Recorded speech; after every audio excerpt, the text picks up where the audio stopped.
admission of a new partner in the 12 marks without capital adjustment problem. Without capital adjustment ಪ್ರಾಬ್ಲಮ್ನ ನೋಡ್ತಾ ಇದ್ದೀವಿ ನಾವಿವಾಗ. 12 ಮಾರ್ಕ್ಸಿಗೆ compulsory question over or with capital adjustment and without capital adjustment. ಯಾವ್ದು ಬೇಕಾದ್ರೂ ಕೇಳ್ಬೋದು ಅವರು. ವಿತ್ ಕ್ಯಾಪಿಟಲ್ ಅಡ್ಜಸ್ಟ್ಮೆಂಟ್ ಆದರೂ ಕೇಳ್ಬೋದು, ವಿತೌಟ್ ಕ್ಯಾಪಿಟಲ್ ಅಡ್ಜಸ್ಟ್ಮೆಂಟ್ ಆದರೂ ಕೇಳ್ಬೋದು. ನೋಡೋಣ ಯಾವ ಥರ ಕೇಳ್ತಾರೆ ಪ್ರಾಬ್ಲಮ್ ಅಂತ. A and B R partners sharing profit and loss in the ratio of 2:1. ನಮಗೆ ಇದು ಓಲ್ಡ್ ರೇಷಿಯೋ ಅಂತ ಕನ್ಸಿಡರ್ ಮಾಡ್ತೀವಿ. ನಮಗಿದು ಇಂಪಾರ್ಟೆಂಟ್. ನಾವು ಆಲ್ಮೋಸ್ಟ್ ಪ್ರಾಫಿಟ್ಟು ಲಾಸು ಏನೇ ಬಂದ್ರೂ ಈ ರೇಷಿಯೋ ಮೇಲೇ ಶೇರ್ ಮಾಡೋದು. Balance sheet as on 31st March 2018. ಅವರು ಬ್ಯಾಲೆನ್ಸ್ ಶೀಟ್ ಕೊಟ್ಟಿದ್ದಾರೆ 31st March 2018 was as follows. Liabilities ಮತ್ತು ಅಸೆಟ್ಸ್ ಕೊಟ್ಟಿದ್ದಾರೆ. ಇಲ್ಲಿ ಏನು ಇಂಪಾರ್ಟೆಂಟ್ ಅಂದರೆ ನಾವು ಪ್ರೀವಿಯಸ್ಸಲ್ಲಿ ಈ ಥರ ಪ್ರಾಬ್ಲಮ್ ಸಾಲ್ವ್ ಮಾಡಿಲ್ಲ. ನಾವು ಏನಿದ್ರು ಫಿನಾನ್ಷಿಯಲ್ ಸ್ಟೇಟ್ಮೆಂಟ್ ಸಾಲ್ವ್ ಮಾಡಿದ್ವು, NPO ಸಾಲ್ವ್ ಮಾಡಿದ್ವು. ಇದು ಪಾರ್ಟ್ನರ್ಶಿಪ್ಪಲ್ಲಿ ಅಡ್ಮಿಷನ್ನು, ರಿಟೈರ್ಮೆಂಟು, ಡಿಸಲ್ಯೂಷನ್ನು, ಡೆತ್, ಈ ಟೈಪ್ಸ್ ಆಫ್ ಪ್ರಾಬ್ಲಮ್ಸ್ನ ಕೇಳ್ತಾರೆ. In that first one admission of A new partner. ನೋಡೋಣ. ಕ್ರೆಡಿಟರ್ಸ್ನ ನಾವು ಬ್ಯಾಲೆನ್ಸ್ ಶೀಟಲ್ಲಿ ಕನ್ಸಿಡರ್ ಮಾಡ್ತೀವಿ. ಬಿಲ್ಸ್ ಪೇಯಬಲ್ ಗೊತ್ತಾ, ನ್ಯೂ ಬ್ಯಾಲೆನ್ಸ್ ಶೀಟಲ್ಲಿ ಕನ್ಸಿಡರ್ ಮಾಡ್ತೀವಿ. ರಿಸರ್ವ್ ಫಂಡ್, ನಾವೇನಾದರೂ ಫಂಡು ರಿಸರ್ವ್ ಮಾಡಿಟ್ಟಿದ್ರೆ ಅದನ್ನು ನಾವು ಅಸೆಟ್ ಅಂತ, ಲಯಬಿಲಿಟೀಸ್ ಅಂತ ಟ್ರೀಟ್ ಮಾಡ್ತೀವೋ ಇಲ್ಲ ಪಾರ್ಟ್ನರ್ಸ್ ಇನ್ಕಮ್ ಅಂತ ಟ್ರೀಟ್ ಮಾಡ್ತೀವೋ. ರಿಸರ್ವ್ ಫಂಡ್ನ ನಾವು ಪಾರ್ಟ್ನರ್ಸ್ಗೆ ಶೇರ್ ಮಾಡ್ತೀವಿ ಯಾವಾಗ ನ್ಯೂ ಪಾರ್ಟ್ನರ್ ಅಡ್ಮಿಷನ್ ಆದಾಗ. ನ್ಯೂ ಪಾರ್ಟ್ನರ್ಸ್ಗೆ ನಾವು ನ್ಯೂ ಪಾರ್ಟ್ನರ್ ಅಡ್ಮಿಷನ್ ಆದಾಗ ಓಲ್ಡ್ ಪಾರ್ಟ್ನರ್ಸ್ಗೆ ರಿಸರ್ವ್ ಫಂಡ್ನ ಶೇರ್ ಮಾಡ್ತೀವಿ. ಕ್ಯಾಪಿಟಲ್ ಎ ಆ್ಯಂಡ್ ಬಿದು ಕ್ಯಾಪಿಟಲ್ ಕೊಟ್ಟಿದ್ದಾರೆ 40,000, 60,000.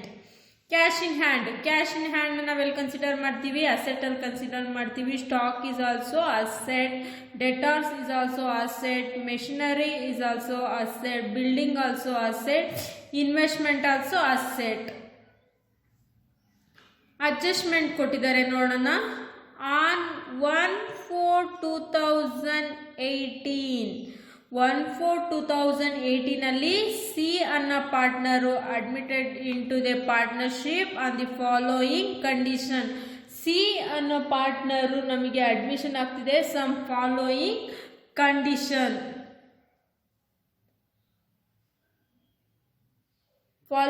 ಕಂಡೀಷನ್ನಲ್ಲಿ ಸಿ ಅನ್ನೋ ಪಾರ್ಟ್ನರು ಅಡ್ಮಿಷನ್ ಆಗ್ತಿದ್ದಾನೆ. ನೋಡೋಣ ಯಾವ್ಯಾವ ಕಂಡೀಷನ್ ಅಂತ. A, C should bring in cash 25,000. C bring cash 25,000 as his capital and 15,000 goodwill for his 1/5 share of future profit. ಈ ಸಿ ಅನ್ನೋ ಪಾರ್ಟ್ನರು ಕ್ಯಾಶಲ್ಲಿ ಕೂಡ ತಂದಿದ್ದಾನೆ, ಗುಡ್ವಿಲ್ ಕೂಡ ತಂದಿದ್ದಾನೆ. ಕ್ಯಾಶ್ ಎಷ್ಟು ತಂದಿದ್ದಾನೆ? Cash means capital 25,000, goodwill 15,000. ಇಷ್ಟು ಶೇರ್ ಕೂಡ ಕೊಟ್ಟಿದ್ದಾರೆ. 1/5 ಶೇರ್ ಆಫ್ ಫ್ಯೂಚರ್ ಪ್ರಾಫಿಟ್. ಏನಾದರೂ ಫ್ಯೂಚರ್ ಪ್ರಾಫಿಟ್ ಬಂದರೆ 1/5 ಶೇರಲ್ಲಿ ಅವ್ನು ತಗೋಬೇಕಂತ. Next appreciated buildings 20%. Building appreciation ಆಗಿದೆ 20%. ಸ್ಟಾಕ್ ಈಸ್ ರಿವ್ಯಾಲ್ಯೂ ಅಂದರೆ ಏನಾಗಿದೆ, ಮುಂಚೆ ಸ್ಟಾಕು 15,000 ಇತ್ತು, 12,000 ಆಗಿದೆ. It means decreased. Stock is decreased. Provision for doubtful debts maintenance at 5% on debtors. ನಮಗೆ ಇಲ್ಲಿ ಡೌಟ್ಫುಲ್ ಡೇಟ್ಸ್ ಅಂದರೆ it means PDD. Provision for doubtful ಡೇಟ್ಸಲ್ಲಿ PDD ಇನ್ಕ್ರೀಸ್ಡ್ ಇನ್ಕರ್ಡ್ ಅಂತ ಏನಾದರೂ ಕೊಟ್ಟಿದ್ರೆ, ಪಿ ಡಿ ಡಿ ಇನ್ಕರ್ಡ್ ಅಂತ ಕೊಟ್ಟಿದ್ದು P D D incurred to ಅಂತ ಕೊಟ್ಟಿದ್ರೆ ಓಲ್ಡ್ ಬ್ಯಾಲೆನ್ಸ್ ಮೈನಸ್ ನ್ಯೂ ಬ್ಯಾಲೆನ್ಸ್ನ ಕನ್ಸಿಡರ್ ಮಾಡಿ ತಗೋಬೇಕು. ಅದೇ ಥರ P D D by provision for doubtful debts by ಅಂತ ಕೊಟ್ಟಿದ್ರೆ ಡೈರೆಕ್ಟ್ಲಿ ಕನ್ಸಿಡರ್ ಮಾಡಬೇಕು.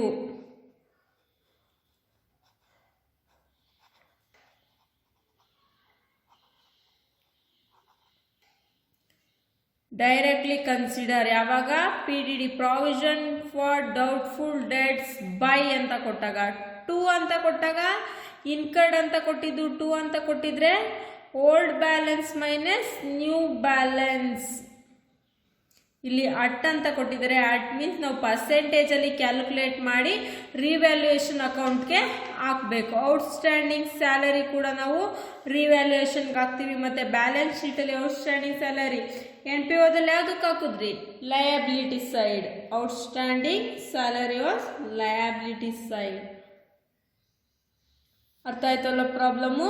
ನಮಗಿಲ್ಲಿ 3 ಟೈಪ್ಸ್ ಆಫ್ ಸ್ಟೇಟ್ಮೆಂಟ್ನ ಕ್ಯಾಲ್ಕುಲೇಟ್ ಮಾಡಬೇಕು. First one revaluation account, second one partners capital account, new balance sheet of the firm. 3 type of ಸ್ಟೇಟ್ಮೆಂಟ್ನ calculate ಮಾಡಬೇಕು. First one revaluation. ನಮಗೆ revaluation account ನಮ್ಮ ಬಿಫೋರ್ ಡಿಸ್ಕಷನ್ ಮಾಡಿದ್ವಿ. ರಿವ್ಯಾಲ್ಯೂಯೇಷನ್ ಅಕೌಂಟ್ ಅಂದ್ರೇನು? Revalued of assets and liabilities is called revaluation account. ರಿವ್ಯಾಲ್ಯೂಯೇಷನ್ನ ನೋಡಿ, ಈಗ revalue ಆಗಿದೆ ಅಲ್ವಾ? ಅಸೆಟ್ಟು ಬಿಲ್ಡಿಂಗ್ ರಿವ್ಯಾಲ್ಯೂ ಆಗಿದೆ, ಸ್ಟಾಕ್ ರಿವ್ಯಾಲ್ಯೂ ಆಗಿದೆ, ಡೆಟರ್ಸ್ ರಿವ್ಯಾಲ್ಯೂ ಆಗಿದೆ, ಮತ್ತು ಔಟ್ಸ್ಟ್ಯಾಂಡಿಂಗ್ ಸ್ಯಾಲರಿ ಕೂಡ ರಿವ್ಯಾಲ್ಯೂ ಆಗಿದೆ.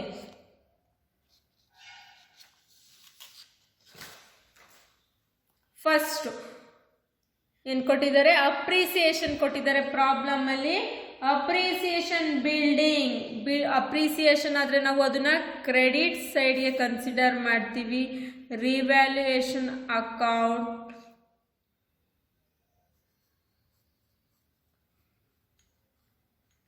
ಅಪ್ರಿಸಿಯೇಷನ್ ಆನ್ ಬಿಲ್ಡಿಂಗು ಅಪ್ರಿಸಿಯೇಷನ್ ಆಗಿದೆ. ಎಷ್ಟು?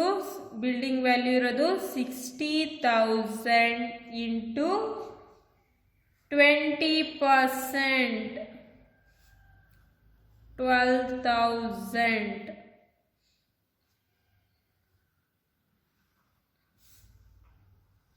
ಡಿಪ್ರಿಸಿಯೇಷನ್ ಕೊಟ್ಟಿದ್ದಾರಲ್ವಾ? ರಿವ್ಯಾಲ್ಯೂ ಅವರೇ ಕೊಟ್ಟಿದ್ದಾರೆ.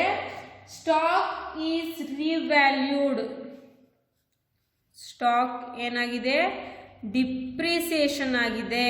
15,000 worth of stock, it should be 12,000. 3,000 was depreciation.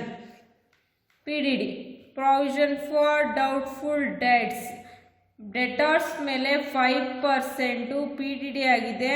20,000 into 5/100, 1,000. Outstanding salary. Outstanding salary 2,000. ನೋಡಿ, ಪ್ರಾಫಿಟ್ ಬರುತ್ತಾ ಲಾಸ್ ಬರುತ್ತಾ ಅಂತ. ಇಲ್ಲಿ 6,000 ಇದೆ, 12,000 ಇದೆ. Credit side is more, 12,000.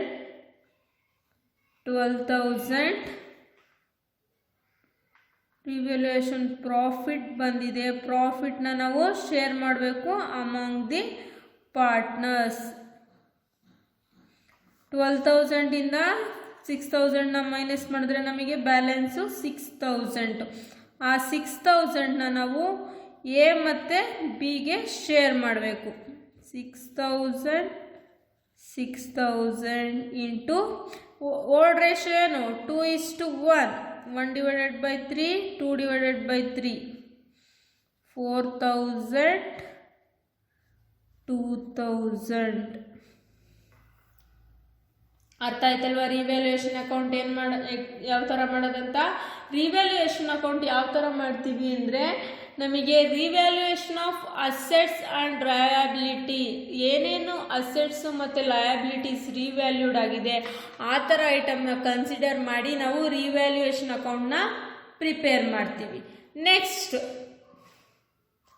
Partners capital account. You want to calculate partners capital account.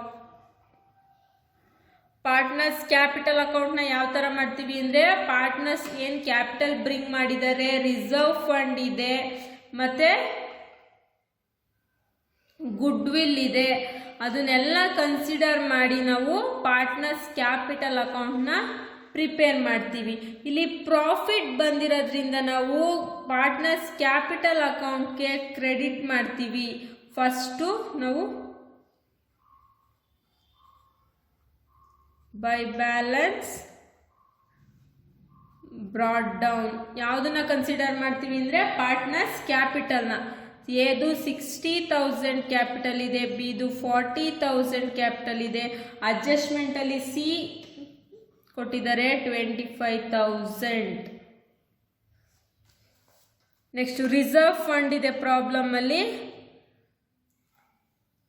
12,000 of reserve fund ಇದೆ. ಅದನ್ನು ನಾವು 2:1 ರೇಷಿಯೋದಲ್ಲಿ ಶೇರ್ ಮಾಡ್ತೀವಿ. 2/3 ಎಗೆ 8,000, 1/3 4,000 ಬಿಗೆ. ಯಾವುದೇ ತರಹ ನಾವು ರಿಸರ್ವ್ ಫಂಡ್ನ ನ್ಯೂ ಪಾರ್ಟ್ನರ್ಗೆ ಶೇರ್ ಮಾಡಲ್ಲ. Next good will. Good will ಯಾರು ಬಿರಿಂಗ್ ಮಾಡಿದ್ದಾರೆ, ಸಿಗೆ ಬಿಟ್ಟು ಓಲ್ಡ್ ಪಾರ್ಟ್ನರ್ಸ್ ಇಬ್ರಿಗೂ ಶೇರ್ ಮಾಡ್ತೀವಿ. 15,000 ಇಂಟು 2/3, 15,000 ಇಂಟು 1/3. ರಿವ್ಯಾಲ್ಯೂಯೇಷನ್ ಪ್ರಾಫಿಟ್ ಬಂದಿದೆ ಅಲ್ವಾ, revaluation account profit. Revaluation account profit ಎಷ್ಟು ಬಂದಿದೆ, 4,000 ಫಾರ್ ಎ, 2,000 ಫಾರ್ ಬಿ. ನಮಗೆ ಯಾವುದೇ ಥರ ಲಾಸಸ್ಸು ಇಲ್ಲ, ಪ್ರಾಬ್ಲಮಲ್ಲಿ ಎಕ್ಸ್ಪೆಂಡಿಚರ್ ಇಲ್ಲ, ಹಾಗಾಗಿ ನಾವು ಯಾವುದೇ ಥರದ ಡೆಬಿಟ್ ಐಟಮ್ಸ್ನ ಇಲ್ಲಿ ಕನ್ಸಿಡರ್ ಮಾಡ್ತಾ ಇಲ್ಲ. 60 + 8 + 10 + 4 82,000. 40 + 4,000 + 5,000 + 2,000 51,000 25,000. Same as the debit balance 82,000 51,000 25,000. Balance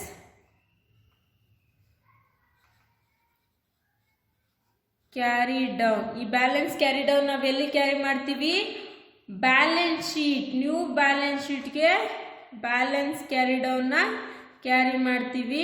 82,000 51,000 25,000.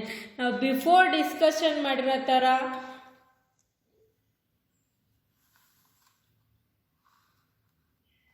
Before discussion ಮಾಡಿದಾಗೆ ನಾವು ನ್ಯೂ ಬ್ಯಾಲೆನ್ಸ್ ಶೀಟ್ಗೆ ಯಾವೆಲ್ಲ ಐಟಮ್ಸ್ ಕನ್ಸಿಡರ್ ಮಾಡ್ತೀವಿ ಅಂತ ನೋಡೋಣ.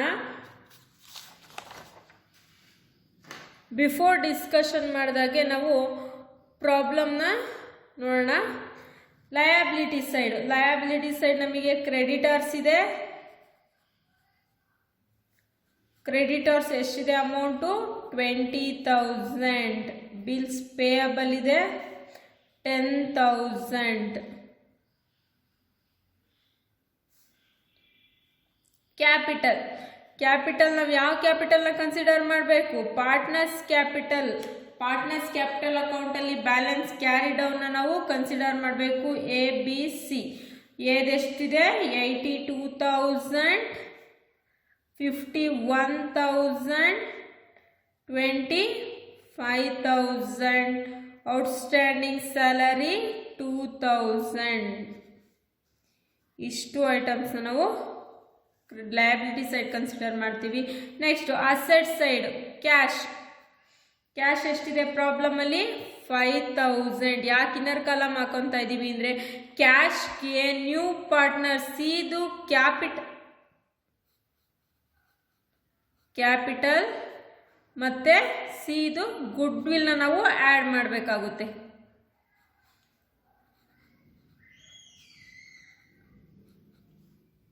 ನಾವು ಕ್ಯಾಶ್ ಅಂತ ಕನ್ಸಿಡರ್ ಮಾಡ್ತೀವಲ್ವ. ನ್ಯೂ ಪಾರ್ಟ್ನರು ಏನಾದರೂ ಬ್ರಿಂಗ್ ಮಾಡಿದ್ದಾನೆ ಅಂದರೆ ಆ ಬ್ರಿಂಗ್ಸ್ನೆಲ್ಲ ನಾವು ಕ್ಯಾಶ್ ಅಂತ ಕನ್ಸಿಡರ್ ಮಾಡ್ತೀವಿ. ಅವನು ಕ್ಯಾಪಿಟಲ್ ಬ್ರಿಂಗ್ ಮಾಡಿದ್ದಾನೆ ಮತ್ತು ಗುಡ್ ವಿಲ್ ಬ್ರಿಂಗ್ ಮಾಡಿದ್ದಾನೆ, ಅದನ್ನು ನಾವು ಕ್ಯಾಶ್ ಅಂತ ಕನ್ಸಿಡರ್ ಮಾಡಿ new balance sheet as on 31st March 2019 ಅಲ್ಲಿ ಕನ್ಸಿಡರ್ ಮಾಡ್ತೀವಿ.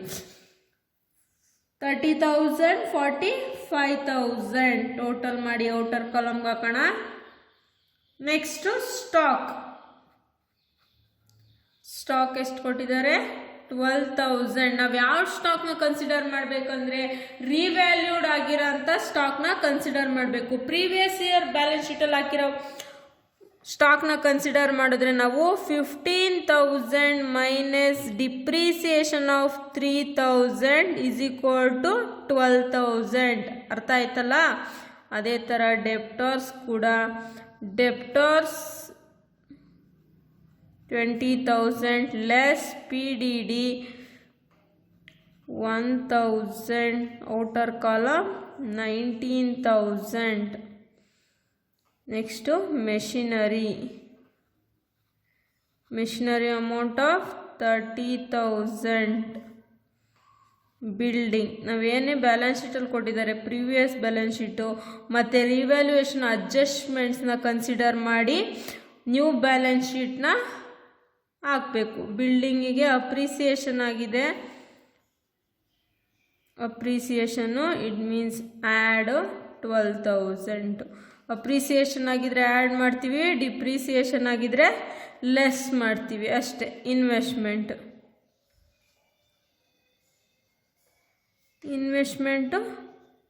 12,000 ಟೋಟಲ್ ಮಾಡಿ ನೋಡಿ 30, 1,10,000, 1,60,000, 1,70,000,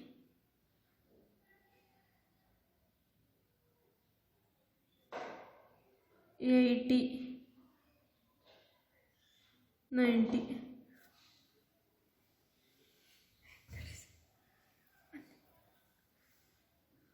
1,90,000. 45 plus 12 plus 19 plus 30 plus 72 plus 12. 50, 60, 90, 1,60,000, 1,70,000, 1,80,000, 1,90,000. ನೋಡಿ, ನಮಗೆ ಪಾರ್ಟ್ನರ್ಶಿಪ್ಪಲ್ಲಿ ಅಡ್ಮಿಷನ್ನು, ರಿಟೈರ್ಮೆಂಟು, ಡೆತ್ತು ಈ ಥರ ಎಲ್ಲ ಬ್ಯಾಲೆನ್ಸ್ ಶೀಟ್ ನಮಗೆ ಟ್ಯಾಲಿ ಆಗಬೇಕು. ಆವಾಗ ಬಂದಿರೋ ಆನ್ಸರ್ ಕರೆಕ್ಟ್ ಅಂತ. ಅರ್ಥ ಆಯ್ತಲ್ವಾ? Any doubts? Call me back.